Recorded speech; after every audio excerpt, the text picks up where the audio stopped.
Lagi patroli tiba-tiba ada bapak gendong anak. Berhentiin mobil.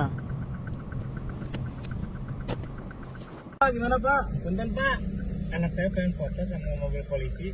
Oh iya, ayo, boleh. Anak kecil yang akan heboh dan senang apabila melihat aktivitas seorang polisi lengkap dengan atribut. Seorang polisi mengunggah momen di mana ketika sedang melakukan patroli ada seorang ayah menggendong anaknya yang tiba-tiba berhentikan mobilnya. Saat mobil polisi berhenti, seorang ayah yang sedang menggendong anak kecil tersebut kemudian meminta izin kepada polisi untuk mengambil foto anaknya bersama mobil patroli tersebut. Setelah diperbolehkan mengambil foto dengan mobil patroli itu, bapak-bapak tersebut langsung mengeluarkan ponsel dari sakunya dan memotret anaknya di depan mobil polisi. Tidak lupa sang anak juga berpose bersama polisi yang sedang patroli itu. Polisi yang sedang patroli tersebut juga memberi kesempatan anak kecil itu untuk masuk ke dalam mobil, serta mencoba untuk membunyikan sirine khas suara mobil polisi yang ada.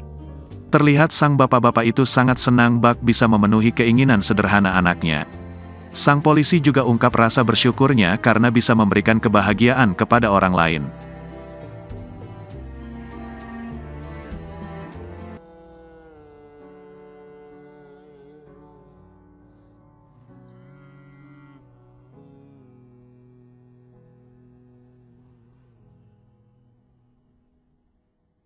Terima kasih sudah nonton.